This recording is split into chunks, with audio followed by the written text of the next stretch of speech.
Salut à tous et bienvenue dans cette nouvelle vidéo. Dans cette vidéo, nous allons présenter cette fois-ci le tableau de bord du coordinateur.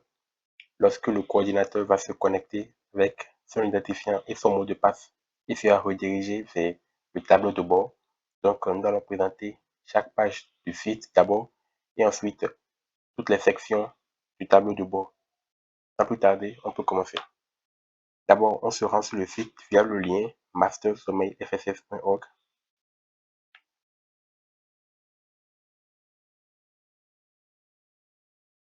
Donc voilà, nous sommes sur le site. Donc globalement, voici comment le site se présente. Alors, sans plus tarder, nous allons nous connecter. Donc ici, nous allons cliquer sur ce bouton connexion. Et ici, nous allons mettre les identifiants. Identifiant ici. Ici, c'est coordinateur. Et ici, nous allons mettre notre mot de passe. Dans notre cas, ici, c'est coordinateur. Et ici, nous avons le mot de passe. Dans votre cas, ça sera sûrement différent. Donc, vous mettez votre identifiant ici et le mot de passe. Donc, voilà. Voilà. Si vous voulez, vous pouvez enregistrer. Là, ça va vous permettre de ne plus retaper la prochaine fois l'identifiant et le mot de passe. Donc, ici, nous n'allons pas enregistrer. Donc, globalement, voici comment le tableau de bord se présente. Ici, vous avez le menu. Donc, vous avez le menu. Le menu est listé ici avec différentes pages, différents boutons. Donc, ça peut tarder, nous allons commencer. Ici, c'est la page d'accueil, c'est la page sur laquelle nous sommes venus lorsque nous avions tapé le lien mastersommeilfss.org. On peut aussi se rendre encore. Donc, voilà, la page d'accueil. Donc, voilà. Vous allez aussi noter que ici, il y a un petit menu de modification qui est ici. C'était pas là lorsqu'on n'était pas encore connecté. Donc, on s'est connecté, on a redirigé ici, ensuite on est revenu à la page d'accueil et voilà. Ce menu de modification apparaît en bas. Vous avez accueil, paramètres, participants, rapport, ordre de questions et plus qui comporte aussi des sous-pages. Nous allons revenir sur ces cas après. Donc, allons encore sur le tableau de bord. Donc voilà, comme nous allons procéder d'abord, nous allons expliquer, visiter chaque page du menu.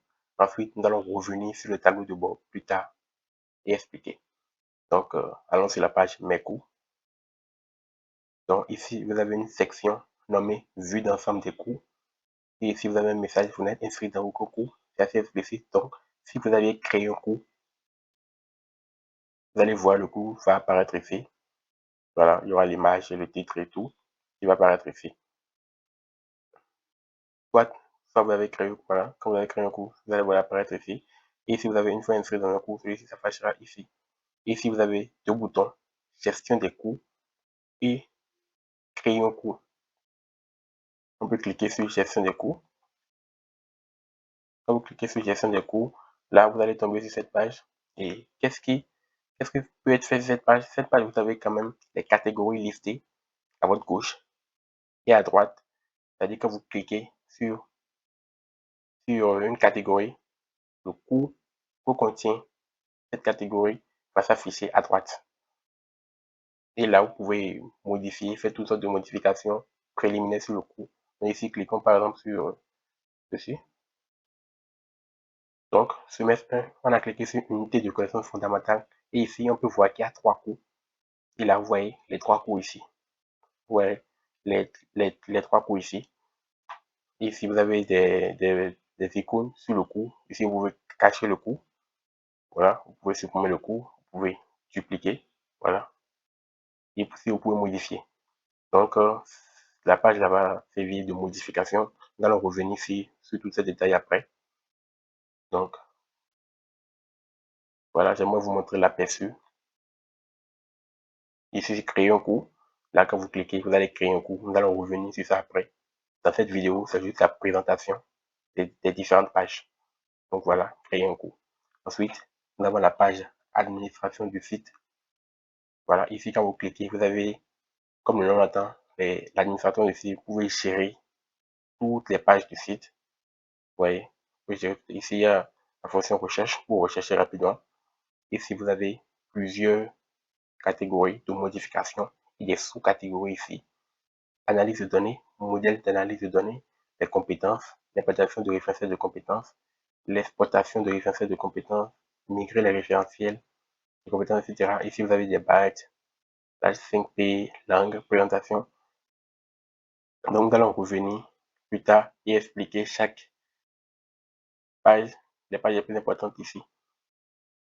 Donc, et ici, vous pouvez noter, quand on a cliqué sur l'administration ici, vous pouvez noter qu'il y a aussi ce menu qui est apparu, général, utilisateur, cours, notes, plugin et rapport.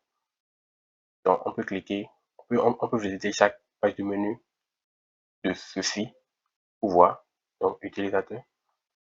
Et là aussi, utilisateur, vous voyez. C'est-à-dire que administration du site, quand vous cliquez sur l'administration du site, vous tombez sur la page générale. L'administration du site a plusieurs sous-pages. D'abord, donc général, on vient de quitter général. Mais là, utilisateur, c'est les différents paramètres relatifs aux utilisateurs. Comme vous pouvez le remarquer aussi, compte, ici la liste des utilisateurs, faire des actions par l'autre utilisateur, ajouter un utilisateur, quotes, importation d'utilisateurs, déposer des avatars. Ici, vous avez les permissions, c'est-à-dire que les définitions des rôles, l'attribution des rôles système. Nous allons revenir sur ces détails, les détails les plus importants plus tard. Donc voilà, l'utilisateur déjà, ce qu'on peut faire ici. On peut afficher la liste ici. On peut faire des actions par l'eau. On peut ajouter un utilisateur, des quotes, et puis importer des utilisateurs. Et ici, les permissions peuvent définir les rôles, etc. Quand on parle de définition des rôles, c'est les enseignants, les professeurs, l'attribution des rôles, les permissions. Et ici, vous avez cours. Et là, vous pouvez aussi gérer les différents paramètres relatifs aux cours. Donc, vous avez la gestion des cours. Vous avez ajouté une catégorie là. Et pour remarquer que gestion des cours, on va encore tomber sur la page. On peut cliquer rapidement. Voilà, on tombe sur la page série. Je vous fais revenir. Voilà. Vous vous souvenez, ce bouton gestion des cours. Voilà. Là, quand on clique sur gestion des cours catégorie, on tombe sur cette page. Et ici, vous pouvez ajouter une catégorie de cours, peut-être semestre 1, semestre 2. Ici, vous pouvez ajouter un cours, restaurer un cours, demande en attente, modifier des cours par lot, achèvement d'activité, les activités recommandées, les réglages généraux par défaut pour les sauvegardes. Et si vous avez des notes, si vous avez les réglages généraux sur les notes, les réglages des catégories, les réglages des éléments, les barèmes des lettres. Et si vous avez les rapports, et ici quand on parle de rapport, on parle de quoi? On parle des différents rapports. Ça peut être des rapports généraux, des rapports en général. Voilà, ça peut être des rapports globalement sur un cours, ça peut être globalement sur une activité. Et on peut aussi faire des rapports spécifiques, c'est-à-dire des rapports liés à une problématique. Ça peut être peut-être une statistique, ça peut être sur un étudiant, etc. Ici, vous avez les plugins. Ici, voilà. Ici, il y a les plugins, sont les différents paramètres du plugin ici. Et si vous avez les rapports, dont les rapports sont encore scindés, vous voyez, commentaires, sauvegarde, les indications, les journaux, on en direct, panorama de performance, instance de questions, vérification de sécurité, et ainsi de suite. Donc, l'administration du site regroupe plusieurs paramètres pour gérer tout le site. Tout ce qu'il y a à savoir sur le site est regroupé là, dans l'administration du site. Voilà. Donc, nous allons revenir plus tard sur les points les plus importants, les points qui seront utilisés régulièrement par le coordinateur. Nous reviendrons dans les autres vidéos. Ici, cette vidéo présente globalement ce qu'il y a à voir. Donc, voilà. Et ensuite, après administration du site, qu'est-ce que nous avons? Nous avons le master qui a 4 sous-pages: à propos, blog, contact et tous les cours. Donc, commençons par à propos. Et ici, voilà la page à propos, dont les différentes informations relatives au master. Notez que le site n'est pas encore totalement terminé, donc il y aura des sections incomplètes. Donc voilà la page à propos.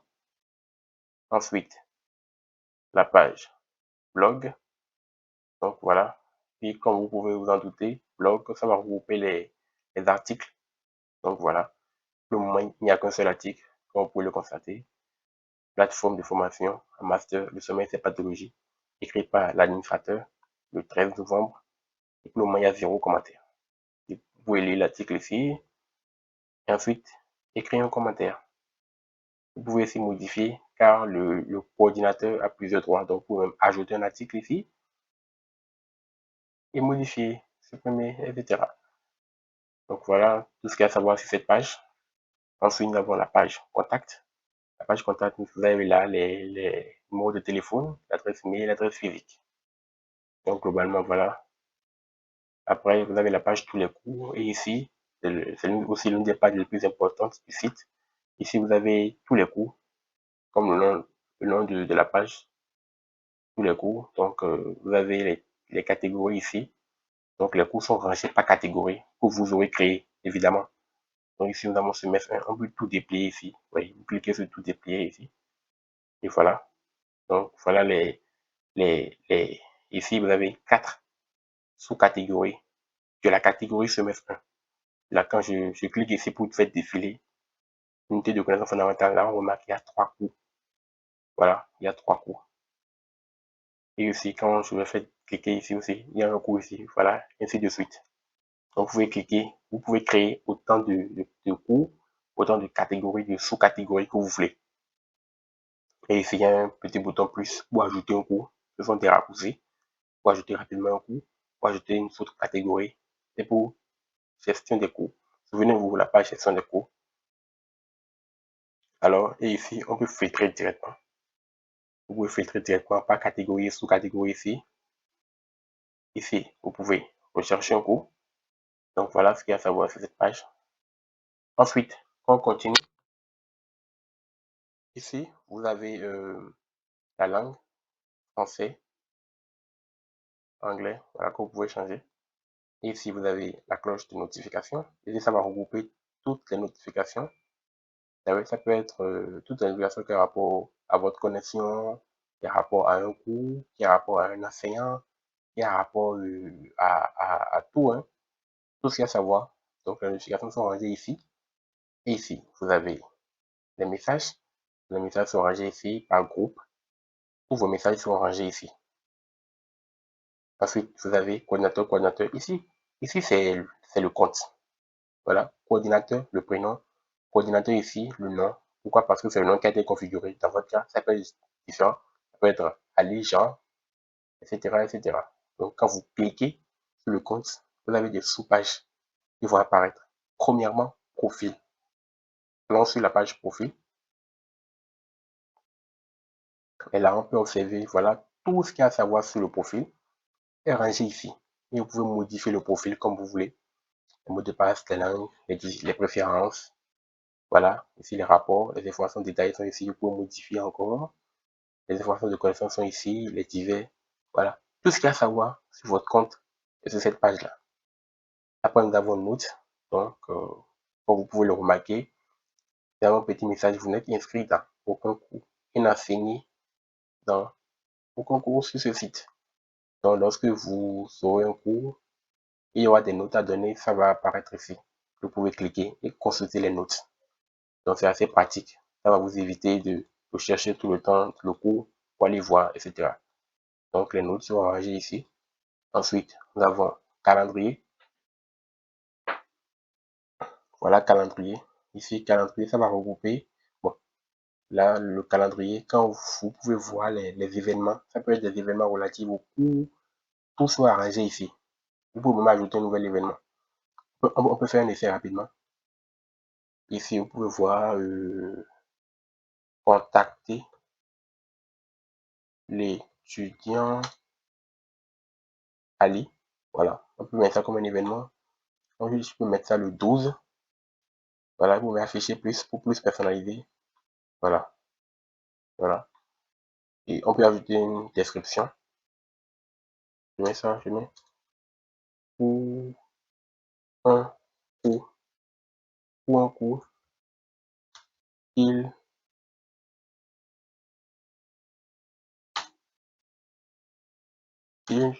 n'a pas Donc voilà, et on enregistre. Et là, vous voyez, contacter l'étudiant. L'événement est venu ici le 12, comme nous l'avons programmé. Contacter l'étudiant. Quand vous cliquez, ça va venir. Voilà. Pour un cours qui n'a pas fait, contacter l'étudiant dimanche. Donc, ça, c'est pratique. Ça va vous permettre de regrouper tout ce qu'il a fait. Ça va vous permettre de gérer votre agenda comme vous le voulez. Voilà. Et ça va vous permettre de ne pas oublier s'il y a quelque chose à faire, etc. Donc, vous mettez juste là, vous définissez un rappel. Tout simplement. Et si vous pouvez filtrer par jour, par événement à venir même. Voilà. Donc, vos événements vont s'afficher là. La liste. Ensuite, qu'est-ce que nous avons ici? Après le calendrier, nous avons fichier personnel. Alors, fichier personnel, c'est quoi? Fichier personnel, vous pouvez soumettre là vos différents fichiers que vous pouvez maintenant utiliser plus tard. Voilà. Est-ce que vous comprenez? Et ici, on clique ici, ouais, ce plus là, vous cliquez là, et vous cliquez ici, déposer un fichier, vous cliquez ici, et vous soumettez votre fichier, et vous cliquez maintenant sur déposer ce fichier. Et là, ça va venir ici. Nous l'avions déjà soumis, nous avons déjà mis ceci, donc logo FSS, et c'est là. Donc quand vous soumettez, ça va s'afficher là. Vous pouvez utiliser plus tard, télécharger ou autre. Là, quand on clique, ouais, voilà, vous pouvez télécharger ici, ouais, etc.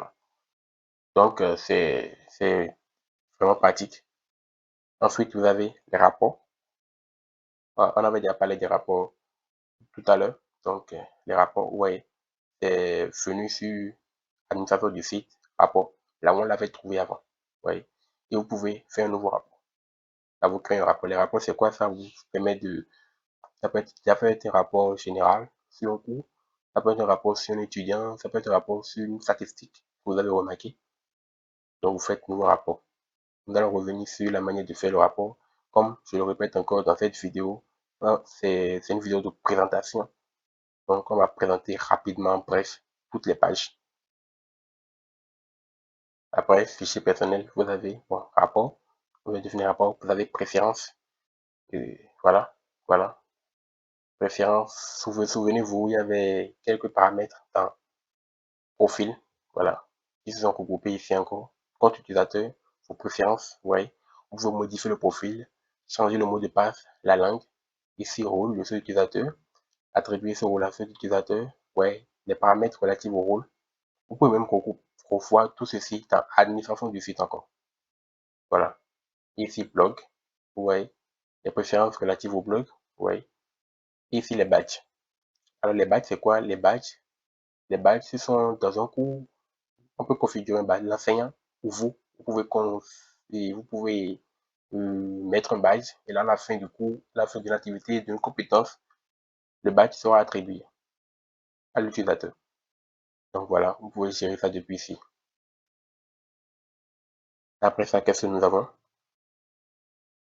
Ici, vous pouvez prendre le rôle. Alors, cette page-là, quand vous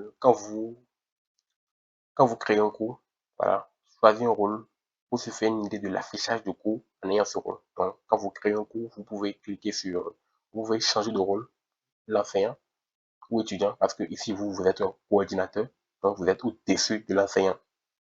Voilà, vous êtes au-dessus de l'enseignant. Pour le coordinateur, il y a l'enseignant et après, il y a l'étudiant. Donc, vous pouvez cliquer sur enseignant pour voir comment le cours se présente. Si votre compte était un compte enseignant, juste le cours, pas, vous n'allez pas voir la présentation globale du site en ayant ce rôle, mais juste le cours. Donc là, c'est une page de cours. Vous prenez le rôle de l'enseignant, vous voyez comment le cours se présente en étant enseignant. Vous prenez l'étudiant, vous voyez comment le cours se présente en étant étudiant. Donc voilà. Et après, vous vous déconnectez. Donc quand vous travaillez sur le site et vous finissez tout, vous pouvez vous déconnecter, tout simplement. Donc voilà, globalement, comment le site se présente. Donc nous reviendrons maintenant sur la page tableau de bord. Alors ici, financement des cours. Alors ce n'est plus à expliquer. Financement des cours. La première section, Souvenez-vous, c'était la section présente sur la page Mes cours. Donc, vous pouvez gérer vos cours avec un bouton ou créer un cours. Donc, si vous aviez déjà créé un cours, vous allez voir, ça va apparaître ici. Voilà, ça va apparaître ici. Ensuite, vous avez catégorie de cours. Ça regroupe les catégories. Donc, voilà, vous pouvez visiter tous les cours ici. Après, vous avez chronologie. Chronologie, c'est si vous avez un cours, si vous avez créé un cours, vous voyez, si vous avez créé un cours, vous allez voir la chronologie. S'il y a un exercice à prendre, s'il y a des devoirs à soumettre, s'il y a des forums à animer, etc., etc., vous allez voir la chronologie. Ça va s'afficher ici. Et ici, badge. Je vous l'avais expliqué, badge récemment. Donc, si vous avez des badges, les badges vont s'afficher ici. Ensuite, les événements à venir, c'est-à-dire votre agenda. Donc, voilà. Souvenez-vous, vous avez ajouté cet événement-là. Contacter l'étudiant, allez. Donc, voilà. Voilà. C'est là. Donc, si vous avez ajouté d'autres, ça va s'afficher comme des listes. Vous avez le bouton vers le calendrier. Vous cliquez, vous irez sur, voilà. Voilà. Donc, vous voyez, il y a plusieurs là. Vous pouvez encore ajouter ici. Soit vous pouvez filtrer encore depuis ici, le jour. Voilà. Cette vidéo, voyez, vendredi 10. Soit le mois. Voilà. Voilà le mois.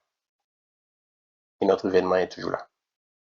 Donc, reviendrons sur le tableau de bord. Donc, voilà. Nous avons présenté globalement le tableau de bord. Et ici, vous avez un petit tiroir que vous pouvez ouvrir ici. Ici, vous pouvez voir les éléments consultés récemment. Et ici, vous pouvez voir la navigation du site. Voilà. Avec votre rôle de coordinateur, vous pouvez voir la navigation du site. Ici, une navigation, ça concerne voilà, le tableau de bord, l'accueil du site. Vous pouvez voir les pages du site. Vous voyez. Vous pouvez voir les contenus, la banque de contenu, les annonces, la page tous les cours, la page contact à propos, mes cours. Donc, globalement, plusieurs pages ici sont déjà dans le menu, mais voilà, ça permet quand même une navigation rapide. Voilà, là. Donc, voilà. Voilà globalement comment le tableau de bord se présente. Donc, si vous avez des questions, vous pouvez les poser dans la section des commentaires. Donc, là, pour le processus de création de cours ainsi que d'autres seront abordés dans les prochaines vidéos. Merci et à bientôt.